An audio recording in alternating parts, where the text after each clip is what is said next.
Baik, selamat siang. Assalamualaikum warahmatullahi wabarakatuh. Kali ini saya akan mempresentasikan hasil kerja saya, hasil pekerjaan saya, membuat atau meringkas jurnal dari pemrograman microcontroller. Sebelumnya saya perkenalkan diri dulu. Nama saya Nur Muhammad Iskandar, NIM 2019 51123, kelas D. Langsung saja kita buka filenya terlebih dahulu.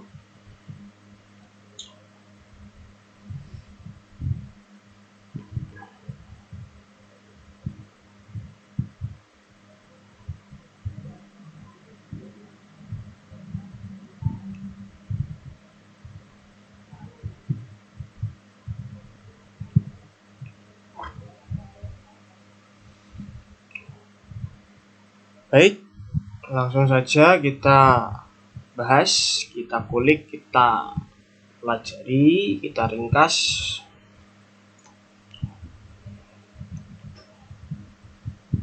Langsung saja, ini ada judul Sistem Penyiraman Tanaman Otomatis Berbasis Microcontroller.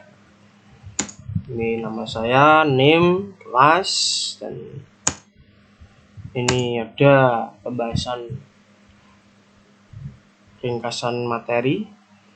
Yang pertama ada abstrak, yang kedua ada solusi masalah, yang ketiga ada keuntungan, yang keempat ada hasil penelitian dan pengembangan ide.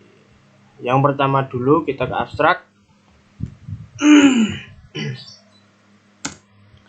Abstrak sendiri,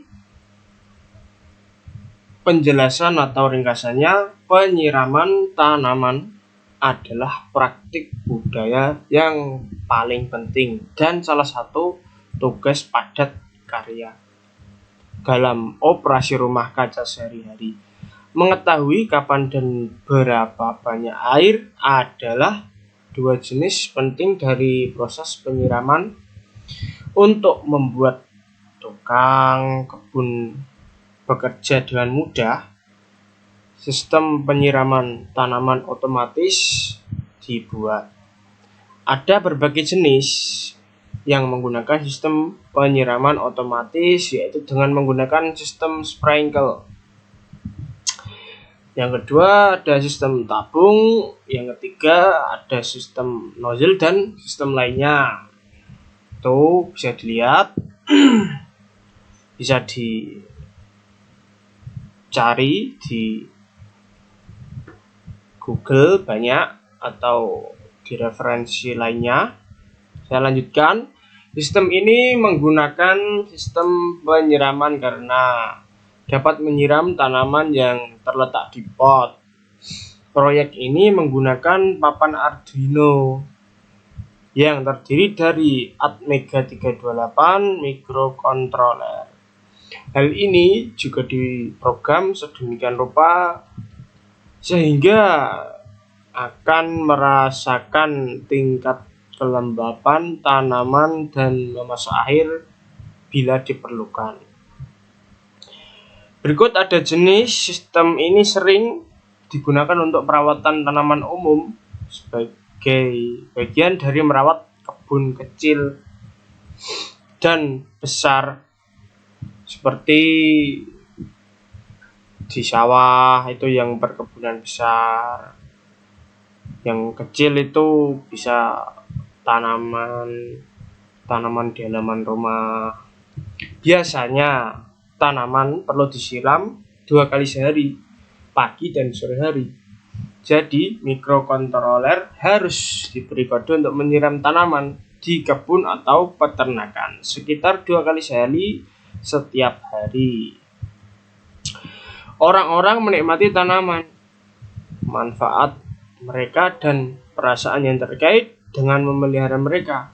Namun kebanyakan orang menjadi sulit untuk menjaga mereka tetap sehat dan hidup. Otomatis sekarang dirancang untuk membantu penggunaan dalam menyelesaikan sebuah pekerjaan. Next, kita kembali dulu. Yang kedua, kita membahas solusi masalah. Bagaimana solusi dari menghadapi masalah tersebut?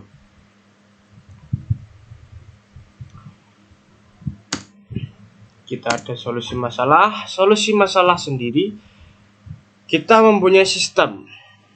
Kita akan membuat sistem di mana kita sebelumnya orang-orang sulit untuk mengontrol sebuah penyiraman tanaman. Nah, ini saya akan menyampaikan solusi masalah dari jurnal tadi. Sistem irigasi otomatis nyaman, terutama bagi mereka yang bepergian. Jika dipasang dan diprogram dengan benar, sistem irigasi otomatis ini juga dapat menghemat uang dan membantu konservasi air. Tetapi penghematan dari sistem irigasi otomatis bisa melampaui itu. Penyiraman dengan selang atau osilator membuang air. Tidak ada metode yang menargetkan akar tanaman dengan tingkat signifikan dan presisi. Sistem irigasi otomatis dapat diprogram untuk membuang jumlah air yang lebih tepat dari daerah yang ditargetkan. yang mempromosikan konservasi air. Sistem yang diusulkan ini terdiri dari perangkat keras kurang dibandingkan dengan model sebelumnya, sehingga kompak dibandingkan dengan sistem sebelumnya. Jadi ini membahas penyiraman tanaman secara otomatis menggunakan robotik ya. Kita bisa memanfaatkannya dikala kita sedang bepergian jauh dan kita dapat menyambi atau memegang kegiatan lain gitu.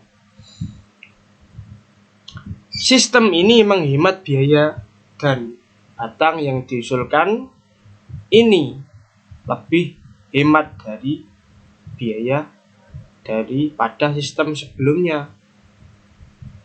Klaim ini dibuat pada fakta yang sistem diusulkan tidak memerlukan perangkat keras yang berat dan mahal untuk diimplementasi.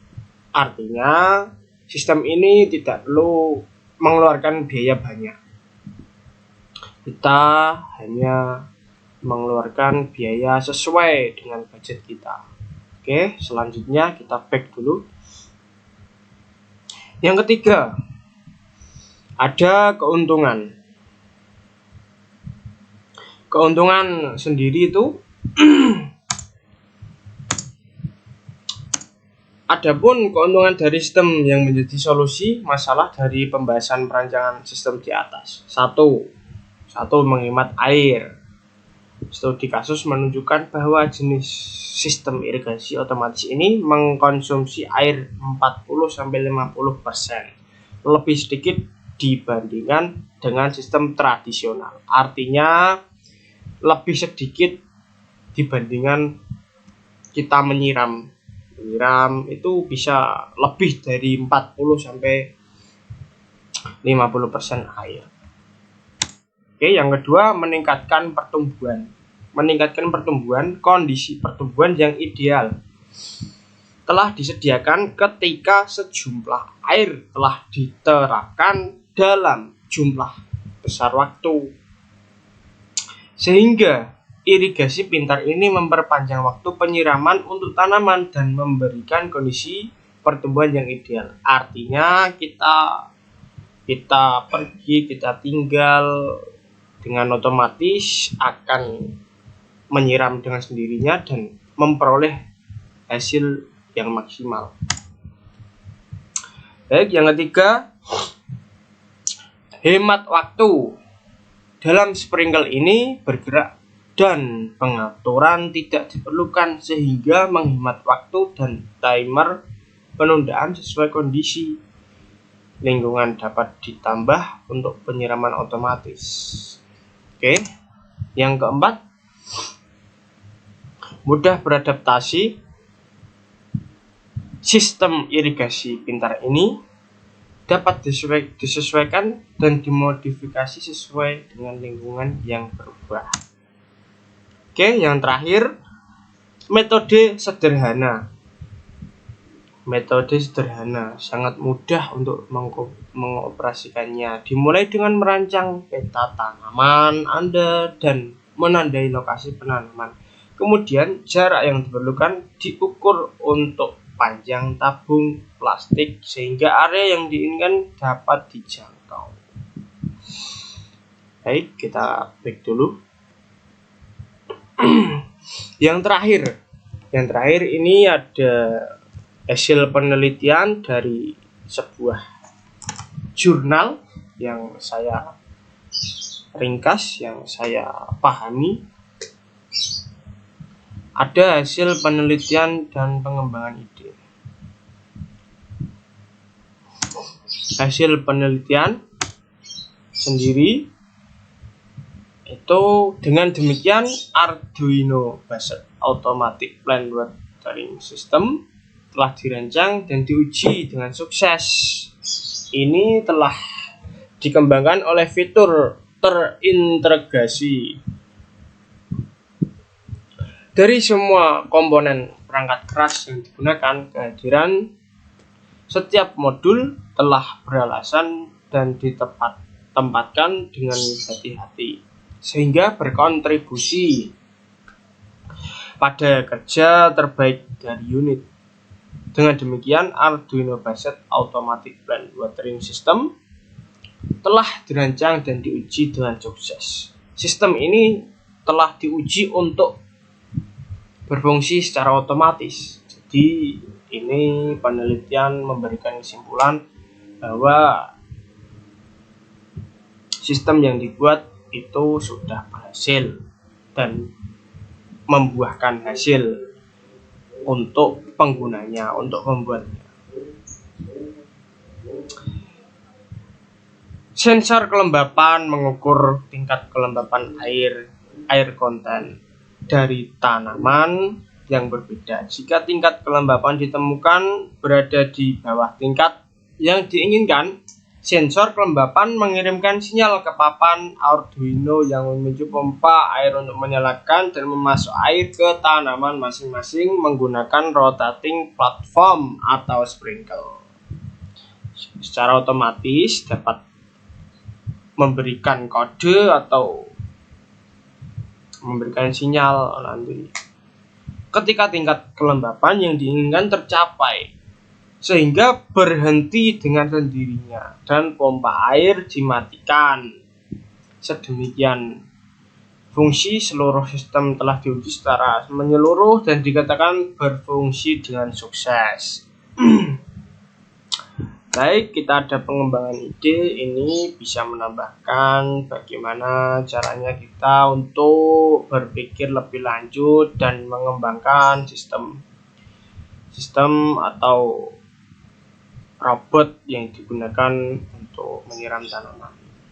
Kita kembangkan. Ini pendapat saya, semakin berkembangnya teknologi secara pesat, pemerintah dan masyarakat setempat sebisa mungkin untuk bisa menyesuaikan perkembangan teknologi dan komunikasi secara elektronik. Dengan adanya sistem penyiraman secara otomatis sebagai pembantu untuk mempermudah pekerjaan, harus diperhatikan juga dalam mengembangkan atau menganalisa sebuah perancangan teknologi. Artinya kita harus sering cermat dan bisa untuk terus mengembangkan ide-ide atau mengembangkan robot atau sistem yang kita buat. Secara langsung, perusahaan pertanian dan peternakan banyak juga yang memanfaatkan perkembangan teknologi ini. Adapun saran atau ide yang dapat digunakan untuk mengembangkan sistem robot ini dari mulai pengembangan sistem aksesnya maupun sistem dari perancangan robot itu sendiri. Mungkin bisa dikembangkan lagi seperti menambahkan remote control untuk mendeteksi sistem yang sudah dirancang. Jadi ya hanya di HP atau bisa diakses di PC atau di laptop. Kita juga bisa mengaksesnya di remote biar praktis, efisien, dan mudah untuk didapat. Mungkin bisa dikembangkan seperti menambahkan remote ya. Ini ada tulisannya untuk mendeteksi sistem yang sudah dirancang. Oke. Selain itu, sistem cerdas ini dan para desainer ataupun perancang sistem harus lebih terus mengembangkan perancangan sistem yang sangat menarik ini. Selain membantu meningkatkan ekonomi masyarakat dalam pembuatan sistem tersebut, di sisi lain ya ini, sebagai penggunaan atau pekerja bisa lebih mudah untuk menyelesaikan sebuah pekerjaannya lebih efisien, lebih cepat, lebih praktis. Oke, jadi seperti itu materi yang dapat saya sampaikan. Kurang lebihnya mohon maaf. Assalamualaikum warahmatullahi wabarakatuh.